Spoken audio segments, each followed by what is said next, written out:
49তম বিশেষ বিসিএস পরীক্ষায় আপনারা যারা অংশগ্রহণ করবেন, আপনাদের জন্য আবশ্যিক পার্টের ইংলিশ সিলেবাসে যে অংশগুলো বা যে অধ্যায়গুলো আপনাকে পড়তে হবে, অর্থাৎ টোটাল নম্বর বিভাজনটা আমরা দেখব। এখানে পিএইচসি বলছে টোটাল 20 নম্বর থাকবে ইংলিশ থেকে। এর মধ্যে যে এই পার্টস অফ স্পিচ বা হচ্ছে ল্যাঙ্গুয়েজ যে পার্টটা, এই পার্টটা থেকে থাকবে টোটাল 15 নম্বর। যেমন এই 15 নম্বরের মধ্যে আপনাকে কী কী পড়তে হবে, যেমন এখানে নাউন আছে, নাউনের মধ্যে আবার ডিফারেন্ট কাইন্ড অফ নাউন আছে, যেমন এখানে the determiner, the gender, the number, এই ধরনের যে পার্টগুলো, এই পার্টগুলো আপনাকে পড়তে হবে। আবার দেখুন দ্য প্রোনাউন রয়েছে, প্রোনাউনের মধ্যে আবার ডিফারেন্ট কাইন্ড অফ প্রোনাউন আছে, সেটা আপনাকে পড়তে হবে, সেই বিষয়গুলো দেখতে হবে। ভার্বের যে বিষয়গুলো, ভার্বের এখানে বিষয়গুলো তারা কিছুটা সাজালো গোছালোভাবে দিয়েছে, যেমন হচ্ছে the finite verb, transitive verb, তারপর হচ্ছে ইনট্রানজিটিভ ভার্ব, তার noun, finite, non finite participles, তারপর হচ্ছে infinitives, জিরান্ড, the phrasal verbs, modus বা যে বিষয়গুলো আছে, এই বিষয়গুলো আপনাকে পড়তে হবে এখান থেকে। এছাড়াও দ্য অ্যাডজেক্টিভ রয়েছে, দ্য অ্যাডভার্ব রয়েছে। এরপরে দেখুন আপনাদের প্রিপোজিশন, এটা তো আপনাকে পড়তেই হবে, দ্য কনজাংশন আপনাকে পড়তে হবে। যা 2 নম্বরে রয়েছে ইডিয়মস অ্যান্ড ফ্রেজেস। এখানে থেকে দেখুন, এখানে ইডিয়মস অ্যান্ড ফ্রেজেস থেকে যে পার্টগুলো দেওয়া আছে সবগুলো আপনাকে পড়তে হবে এমনটা না, আর উপরে আমরা যে পার্টগুলো দেখলাম সবগুলো যে পড়তে হবে এমনটাও না। আমি পরবর্তী ভিডিওতে এগুলো কিছুটা শর্টকাট করে দিব। এরপরে ক্লুজ যেটা রয়েছে, ক্লুজের এখান থেকে এখানে বেশ কিছু পার্ট রয়েছে, এতগুলো আপনি পড়ে কাভার করতে পারবেন না। আমাদের যে টাইম রয়েছে এই টাইমের মধ্যে কোনোভাবেই আপনি এতগুলো পড়ে কাভার করতে পারবেন না। আপনি জাস্ট হচ্ছে এই সিলেবাসটা সঙ্গে রাখবেন এবং আমার ভিডিওগুলো দেখতে থাকুন। আপনি দেখবেন আমার এখান থেকে কিছু শর্ট সাজেশন আপনি পাবেন, এই সাজেশনগুলো আপনি পড়ার চেষ্টা করবেন। এছাড়া দেখুন এখানে যেটা বলছে যে কারেকশনসের কথা বলছে। দেখুন কারেকশনস হচ্ছে ইংলিশের একদম হৃৎপিণ্ড বলা চলে কারেকশনসকে, কারণ হচ্ছে এই কারেকশন আপনি জানেন, মানে আপনি সব কিছু জানেন ইংলিশের, এ ধরনের একটা বিষয়। তো এখানকার যে এই যে টেন্স বলা আছে, ভার্ব বলা আছে, দ্য প্রিপোজিশন বলা আছে, ডিটারমিনার বলা আছে, জেন্ডার বলা আছে, নাম্বার বলা আছে, সাবজেক্ট ভার্ব এগ্রিমেন্ট বলা আছে, এই যে এতগুলো পার্ট আপনি কাভার করতে পারবেন কিনা আসলে আমার সন্দেহ আছে, কারণ এত শর্ট টাইমের মধ্যে কোনোভাবে পসিবল না। এরপরে সেন্টেন্স অ্যান্ড ট্রান্সফরমেশন যেটা রয়েছে, আমাদের ট্রান্সফরমেশনের যে বিষয়টা, সিম্পল থেকে কমপ্লেক্স, কমপ্লেক্স থেকে সিম্পল, বা সিম্পল থেকে কম্পাউন্ড, কম্পাউন্ড থেকে সিম্পল, কমপ্লেক্স, তারপরে হচ্ছে অ্যাক্টিভ ভয়েস বা প্যাসিভ ভয়েস, এই যে বিষয়গুলো রয়েছে, এই বিষয়গুলো সবগুলো সিলেবাসেরও অন্তর্ভুক্ত রয়েছে। এরপরে যদি আমরা এরপরের পার্টগুলো যদি আমরা দেখি, এখানে যেমন দেখুন আপনার হচ্ছে ডিগ্রির যে বিষয়টা রয়েছে, the positive degree, the comparative degree, the superlative degree, এখানে আসলে যে ডিফারেন্ট কাইন্ড অফ ডিগ্রি সেই বিষয়টা উল্লেখ করা হয়েছে। জাস্ট আমরা শুধু ডিগ্রির যে বেসিক কনসেপ্টটা, শুধু সেই বিষয়টা আমরা জানবো। এরপরে আসি আমরা যদি মিনিংস, সিনোনিম, অ্যান্টোনিমস, স্পেলিংস, এখানে দেখুন আপনি এই যে মিনিংস যেটা মানে শব্দ সম্পর্কিত যেটা অর্থ, অর্থাৎ হচ্ছে এটা হচ্ছে আপনার সিনোনিমও থাকতে পারে, অ্যান্টোনিমও থাকতে পারে, কারেক্ট স্পেলিং যেটা, কারেক্ট স্পেলিং, এগুলো কিন্তু আপনাকে অবশ্যই পড়তে হবে।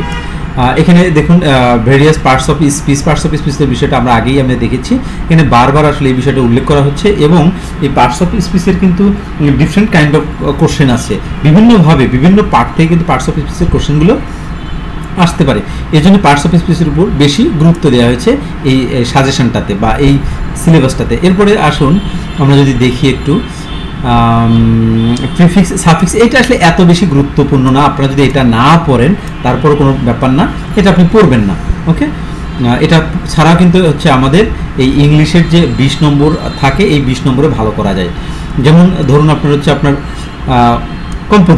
কম্পোজিশন, যেমন names of parts of paragraph, letters, applications, মানে এগুলো কিছু শর্ট কিছু এমসিকিউ রয়েছে, এই এমসিকিউগুলো থাকতে পারে। আপনি বিভিন্ন যদি সালের কোশ্চেনগুলো দেখেন সেগুলোতে আপনি অনায়াসে এই ধরনের এইখান থেকে আপনি কোশ্চেনগুলো পেয়ে যাবেন। অর্থাৎ এই সম্পর্কিত যে কোশ্চেনগুলো, এগুলো যে আপনার ইলাবোরেট করতে হবে বা বিস্তারিত করতে হবে এমনটা কিন্তু নয়।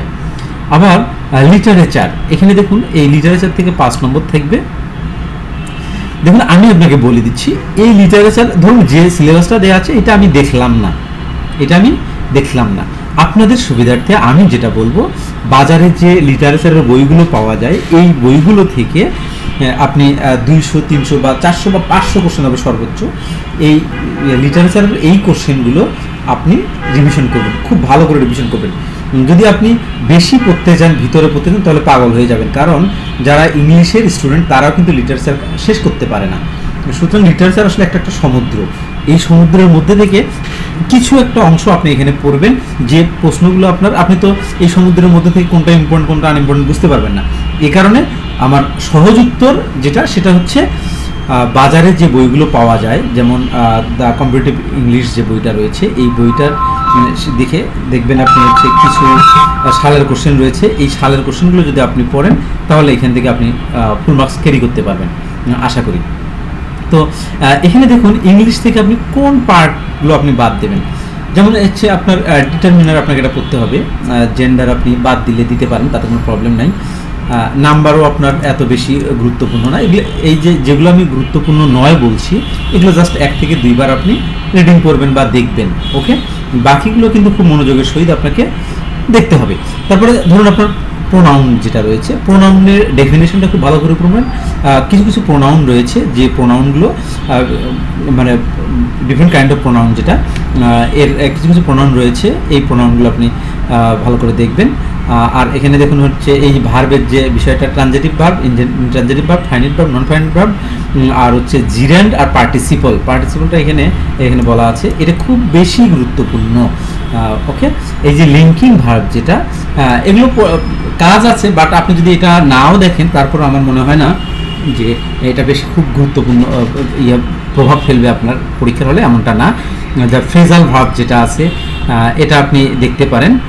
তারপরে আপনার অ্যাডজেক্টিভ, যেমন what is the adjective form of adjective, মানে অ্যাডজেক্টিভের অ্যাডজেক্টিভ ফর্মটা কী, এই ধরনের যে কিছু কোশ্চেন রয়েছে। যেমন ফ্রেন্ডের নাউন ফর্ম কী, বা এখানে অ্যাডভার্ব বলা হচ্ছে যে একটা ওয়ার্ডের অ্যাডভার্ব ফর্মটা কী, বা প্রিপোজিশন তো অবশ্যই আপনাকে পড়তে হবে, এটা তো কোনো মাফ নাই। আপনার মুখস্থ প্রিপোজিশন বা যেগুলো আপনি পড়ছেন এগুলো জাস্ট রিভিশন করবেন। আপনি 1000 প্রিপারেশন রিভিশন করলে মোটামুটি আমার মনে হয় এখানে কভার করা পসিবল, যে প্রশ্নগুলো ইম্পর্টেন্ট। এছাড়া দা কনজাংশন রয়েছে, কনজাংশনগুলো আপনাকে পড়তেই হবে। এখানে দেখুন কিছু কনজাংশন আছে, সবগুলোই না, কিছু কনজাংশন করতে হবে আপনাকে। যেমন এখানে ফ্রেজের যেটা রয়েছে, শুধু ফ্রেজ যেগুলো আপনি মুখস্থ করছেন, অর্থাৎ হচ্ছে অর্থ সহকারে যে ফ্রেজগুলো পড়ছেন এগুলো জাস্ট রিভিশন করবেন। দেখুন এখানে দেখুন নাউন ক্লোজ তো আপনাকে পড়তে হবে, আর এখানে সাবঅর্ডিনেট ক্লোজ, প্রিন্সিপাল ক্লোজ, এগুলো সম্পর্কে আপনার খুব ভালো ধারণা থাকতে হবে। আপনি সালের কোশ্চেন পড়েন বা না পড়েন, বাট এগুলো থেকে আপনার খুব ভালো ধারণা থাকতে হবে। এরপরে আসি টেন্সের ক্ষেত্রে, যদি আসি টেন্স কত প্রকার, কি আর কোন টেন্স কিভাবে কাজ করে, এই বিষয়টি ব্যতিক্রমধর্মী কিছু বিষয় আছে, সেই বিষয়গুলো টেন্স থেকে আপনি পড়বেন। প্রিপোজিশনের কথা বলছি, ডিটারমিনার মানে আর্টিকেল যেটা বলা হয় আর কি, এই আর্টিকেলটা খুব ভালো করে পড়তে হবে আপনাদেরকে। এখানে জেন্ডারের কথা বলছি, নাম্বারের কথা বলছি, সাবজেক্ট ভার্ব এগ্রিমেন্ট, এটা তো আপনার খুবই গুরুত্বপূর্ণ এবং মোস্ট ইম্পর্টেন্ট একটা টপিকস, এটা বাদ দিয়ে আসা যাবে না। এরপরে হচ্ছে সেন্টেন্সের, এটা এত বেশি ইম্পর্টেন্ট না। সিম্পল, কমপ্লেক্স, কম্পাউন্ড, এখান থেকে কোশ্চেন আসতে পারে, বাট রুলসগুলো আপনাকে জানতে হবে, যে প্রশ্নগুলো শুধু ইম্পর্টেন্ট শুধু সেগুলো পড়বেন আপনি, এগুলো আননোন কোনো কিছু পড়ার দরকার নেই। এরপরে আপনার হচ্ছে ডিগ্রি সম্পর্কে বলছি অলরেডি আমি। তো এই ছিল মূলত হচ্ছে এখানকার যে ইংলিশের যে ইম্পর্টেন্ট টপিকসগুলো ইংলিশের জন্য, অর্থাৎ ইংলিশের আবশ্যিক পার্টের যে টপিকসগুলো, এই টপিকসগুলো আমি এখানে দেখানোর চেষ্টা করলাম একই সঙ্গে।